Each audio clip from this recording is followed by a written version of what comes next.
were refugees during Nigerian Biafran War. As a child, I know how my parents suffered to keep me alive for that 3 years. But let us tell ourselves the truth. What kind of sovereignty allows terrorists to capture and kill a whole general like a common criminal? Because if terrorists can cross our borders at will, enter our villages at will, ambush military convoys at will, take entire towns at will, and now capture a brigadier general, then what exactly are we protecting with this so-called sovereignty? Is this sovereignty when terrorists are the ones controlling forests, highways, and communities? Is this sovereignty when commanders are killed and everyone stays silent and our children out of school? We opposed the US when they wanted to help Nigeria destroy terrorists. We shouted, don't interfere, don't touch our sovereignty. But what is left is to protect when terrorists already operate like a government inside a government, a country that cannot secure its land is not sovereign, it is vulnerable. This is a personal opinion. A country where terrorists can humiliate military is not sovereign. It is under siege. A country that refuses international help while soldiers die is not sovereign. It is stubborn to its own destruction. If a general can fall like this, then all of us are naked. This is not time for pride. Take entire towns at will and now capture a brigadier general.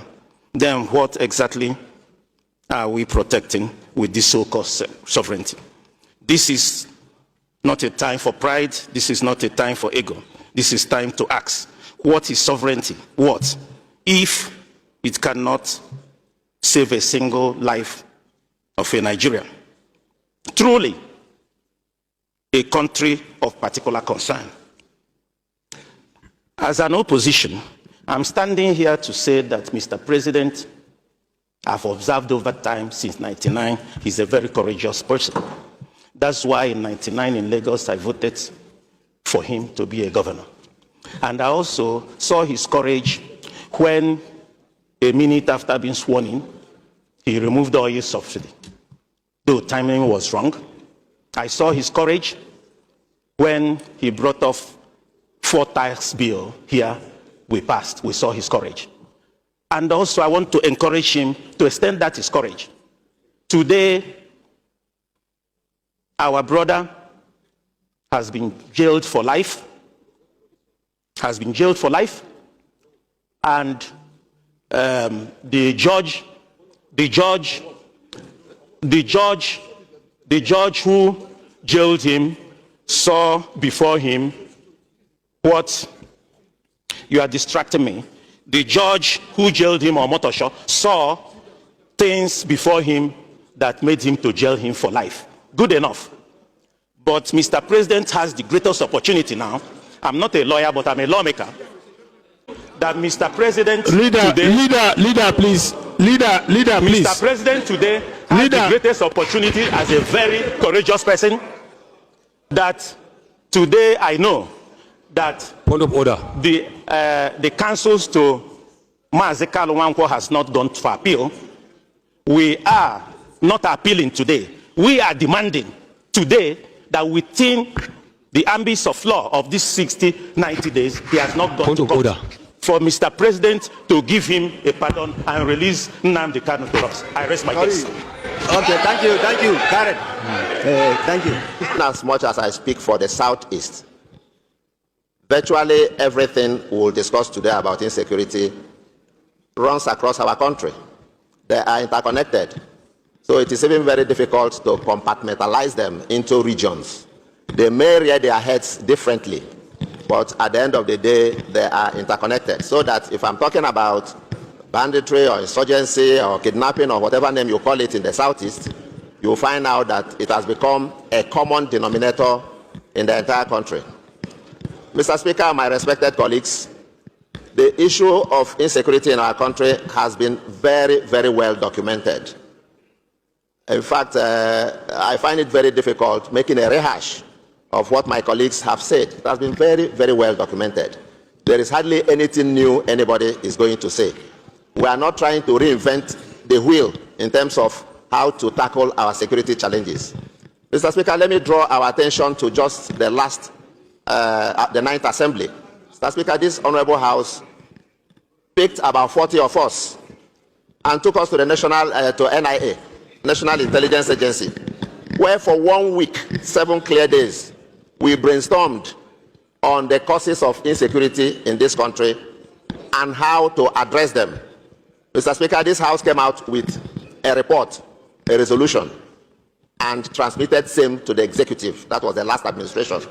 Mr. Speaker, up till date, we do not have, I don't have any recollection that that administration did anything about our recommendations. Mr. Speaker, that brings me to the major problem, the core of the problem we have. It is implementation. Somebody once said that in policy, implementation is the graveyard of policy in Nigeria. We have all the beautiful ideas. My colleagues have all made all their recommendations, all their opinions, all their suggestions. But when it comes to implementation, that is where we have the problem. And that is why some people will tell you that where is the will to implement all these things we are saying. So, Mr. Speaker, I don't think there is anything new anybody is going to say in terms of insecurity or how we should combat it in this country. It is all well documented. What we should do is to make sure, is to, as much as possible, employ the executive arm. We don't implement these things. All our resolutions, there's hardly any week we don't have a plethora of resolutions on insecurity. What has happened to those resolutions? We are not expected to implement our resolutions. Our resolutions are our opinion, the opinion of a house. Just like you let us know at the beginning that at the end of the day we are going to come up with resolutions. We are not going to implement those resolutions. We'll still take them to the executive arm. So what I'm suggesting, Mr. Speaker, is that the leadership should also interface with the executive to ensure that some of these resolutions, including past ones, are implemented. If they are implemented in a holistic way, in a structured way, and not the knee-jerk approach we are adopting to insecurity in this country. Yesterday, I was reading about Kebbi State, Kwara State, and one other state where they said there will be air surveillance.